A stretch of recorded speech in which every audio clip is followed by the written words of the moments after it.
Guys, temos 2 vídeos pra assistir, tá? Temos um preview dos times do play-in feito pelo CAEDREL, podemos assistir. Ou o despedida do Croc. Preview? Vamos ver o vídeo do CAEDREL, então. Vamos ver a legenda aqui. Só se... Ué. Português de Portugal? Ué.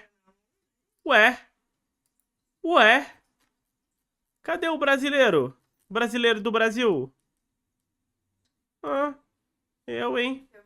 Video where we're going to be Já tá, PTBR? Aí é foda. Leões, obrigado pelo sub. breaking Aí down eu errei. all the play-ins teams. And when I say we, I mean a lot of guests that I've invited. Now, I haven't been covering any of the minor regions, but I've brought along a load of experts who have, and they're going to introduce all of these teams that are participating in the play-ins that you might not know. Let's quickly run through the teams in the play-ins. We've got PSG and SHG from the APAC region, VKE and GAM from the VCS, Rainbow 7 from the LLA, and Pain Gaming from the Siga LOL. There is, of course, Mad Lions from the LEC and the 100 Thieves from the LCS as well, but we'll be covering those teams in a later video. Let's start out with Molecule LOL, who's going to introduce us to a few of the PCS and VCS teams. Let's start with the PCS 1 seed, PSG Talon, an org which has dominated the PCS for its entire lifespan, winning 7 of the 8 PCS splits. As we move into 2025 with the combined APAC League, PSG want to sunset PCS in a winning fashion and go deeper than they ever have been before. The team is built around the best 3 players in PCS, Junjia, Betty and Maple in that order. The auxiliary positions are filled with the best in class too, with Ozzy and Woody having their best year yet. They dominated the PCS, having an auto-winning mid and bot with better players, but then they used Junjia's far superior pathing and early reads to unlock top, netting them 3 winning lanes almost every game.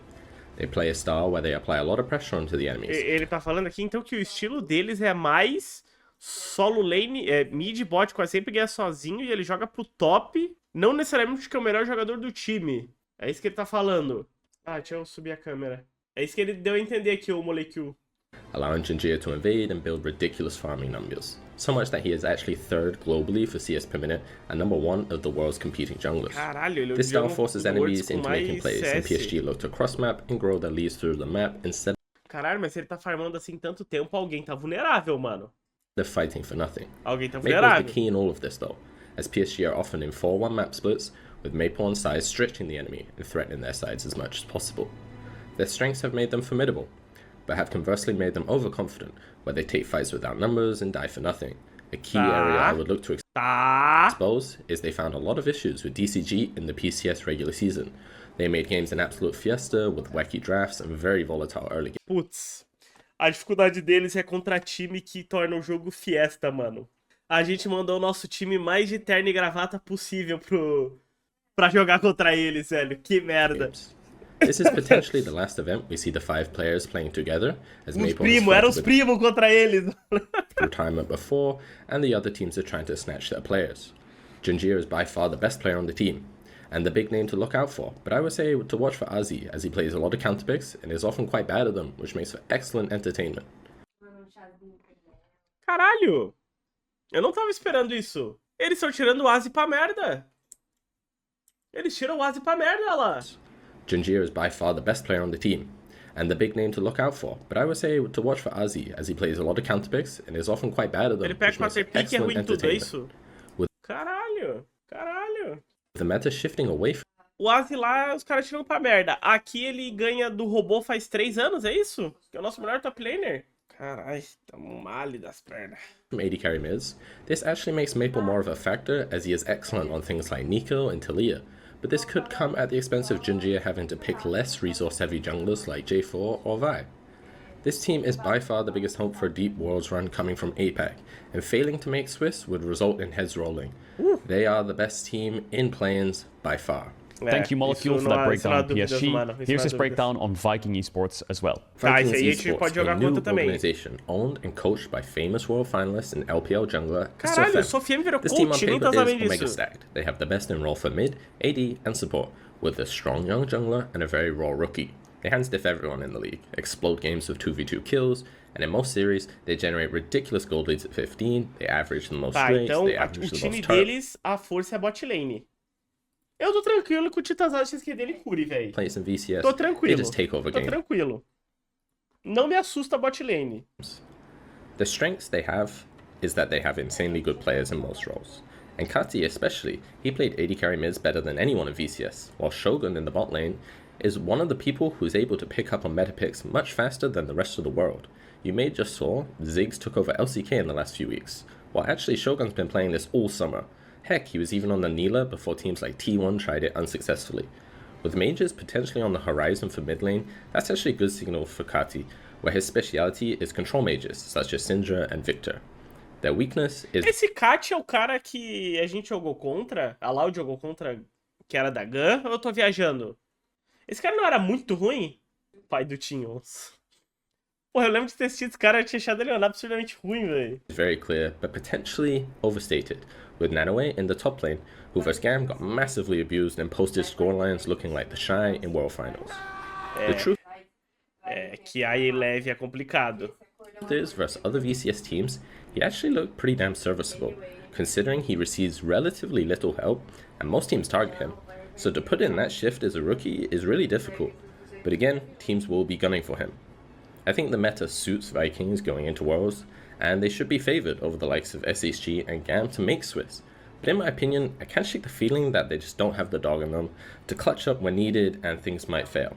But if they make it, it should be no surprise. They have amazing players. I think it's a toss-up between SHG, GAM, and Caralho, tá. Os jogadores deles são tão bons assim mesmo, será? Pro moleque que tá falando bem. Vikings for that 4th spot, and it will be really exciting. Thank you, Molecule, again for the VKE breakdown. He's also broken down GAM for us too. The number 1 seed for VCS is, to no surprise, the one and only GAM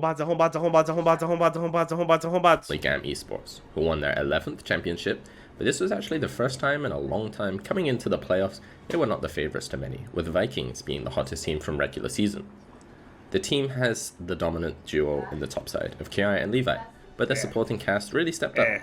Emo, EasyLove, and Elio all played a very important Não, a Zeri do EasyLove não. A Zeri do EasyLove não. Ah, que dor. Sentimentos de depressão, fúria e tristeza. in this summer's run. I compare this team to a ditto with a pair of Desert Eagles named Kiaya and Levi, and that's because the other three can mimic their opposition so well. They go even in losing matchups, and they have much fewer resources. They are a very objective-heavy team and can rely on much superior macro in mid to late game scenarios compared to calma aí, eles são um time de luta de objetivo. Esse time da GAM não ganha 5v5 da PEN, não é the possível, other VCS teams who rely on a lot of skirmishes and proactivity. The story of EasyLove is one everyone should know. He went from being the only member from Rainbow Warriors to not be banned from the VCS mega ban in Spring Split, to join GAM, win a title, terrorize Loud MSI, and now win another title, where it truly felt he was worthy of one. That said, the player to watch for is Kiai, who had a very strong Worlds in 2023, and will look to replicate that form this event.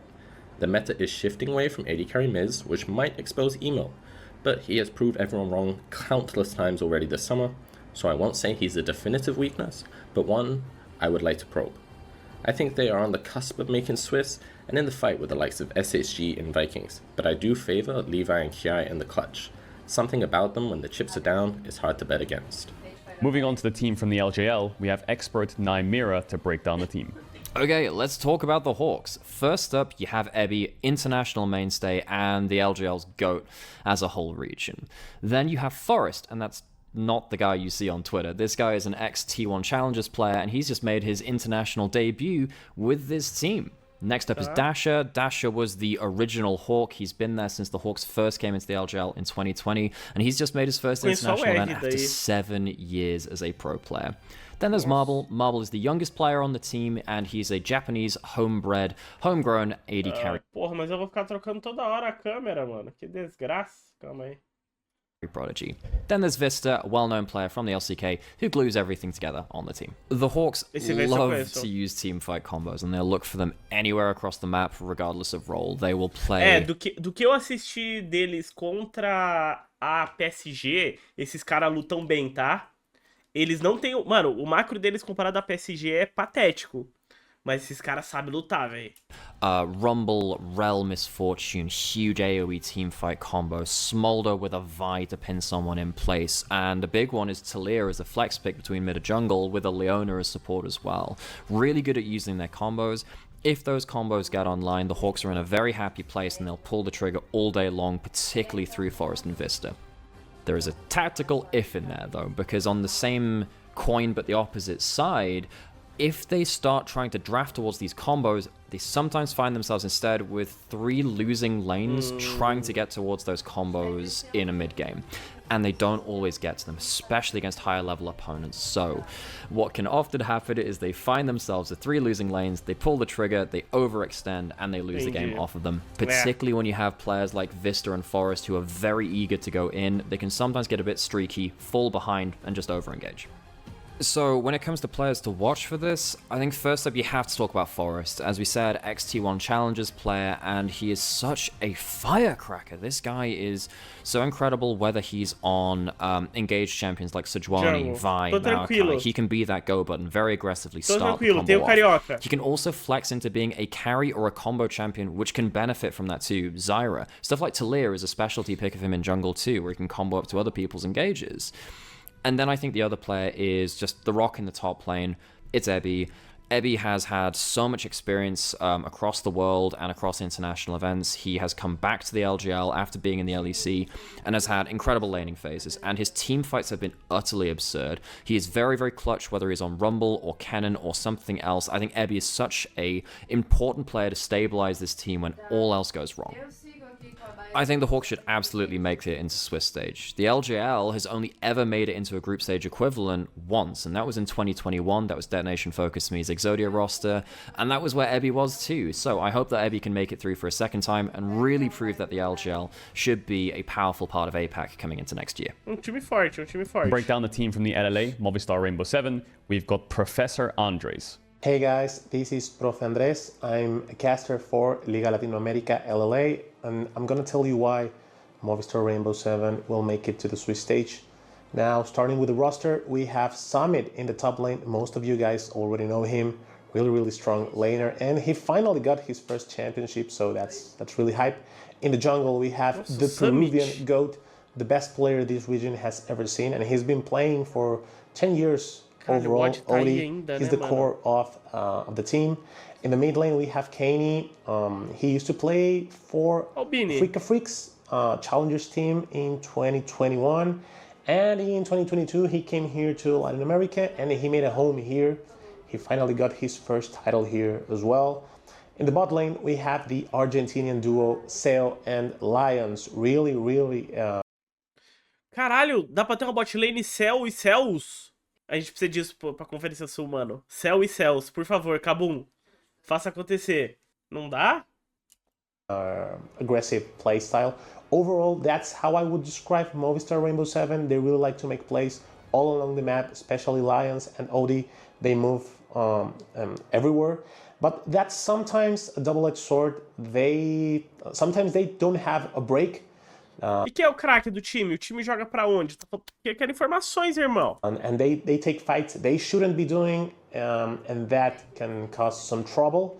But I hope it won't be the case here. Now you need to understand that this is a special one. This is really Latin Americans' last dance, because from 2025 onwards, as you guys may know, there's going to be no more CBLOL, no more LLA and LCS. There's going to be the North and South Conference. So Latin America will have to fight for a spot for international events. This is the last time we have a direct seed, at least for playing. So it's going to be a lot of pressure for the guys, but I'm pretty sure they're going to pour their heart and soul to achieve something that the region has never done. Latin America has never been able to get out of planes. We've been close in 2016, and last year we were kind of close, but I think the bracket it's gonna be tough, but it's doable. I think it's gonna be a tough call, but I want to ask you guys to believe, and I'm pretty sure by the end of playing, even Pedro will be a believer of El Arcoiris. To break down Pain Gaming from the CBLOL, we've got Random Minion Caster. CBLOL's representatives, Brazil's pride, and Brazil's pain. To be specific, Brazil's Pain Gaming, that is. The oldest organization in CBLOL with the biggest fan base. They've been around since the beginning of CBLOL back in 2012, and it's only fitting that they are the last champions of CBLOL as we know it now.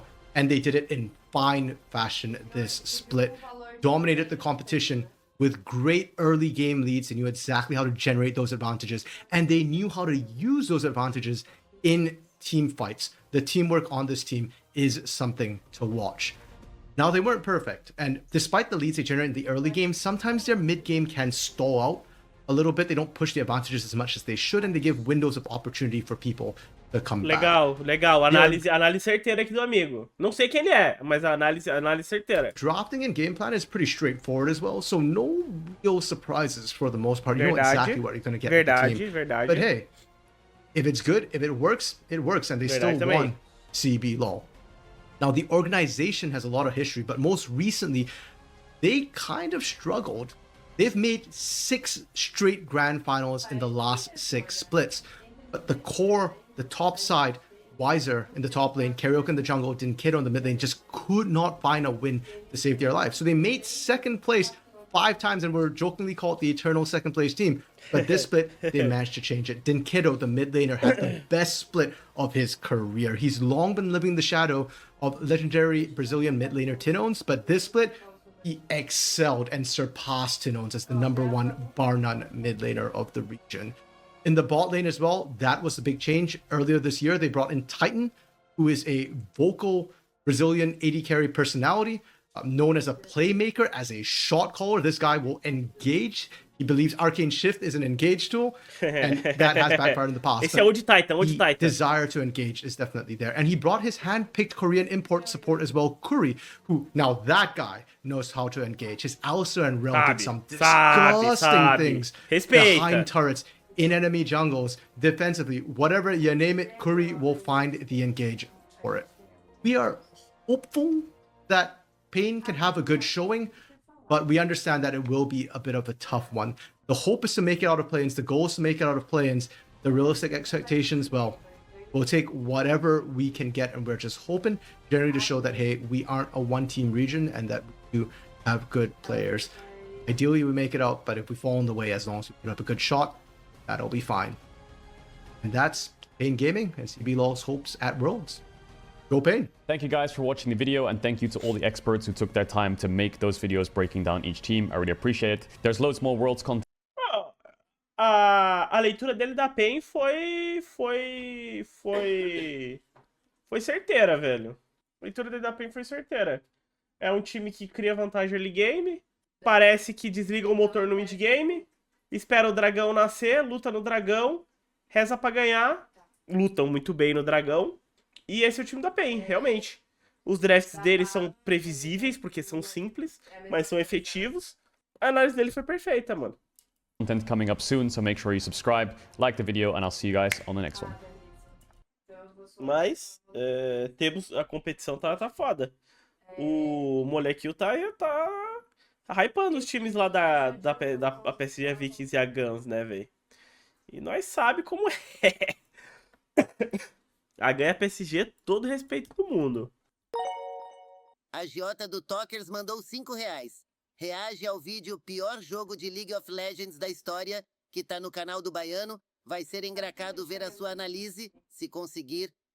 O AJ, eu vejo outro dia, acho que não vai dar tempo hoje.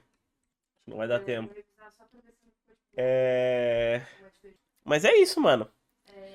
Vocês estão vendo que os outros times têm méritos também, mano. Bons jogadores, todos os times. Aqui a PEN vai ter que jogar por um prato de comida, como diria Roger Machado. Vai ter react da Champions Kill. Vocês querem react da Champions Kill mesmo sem jogador brasileiro?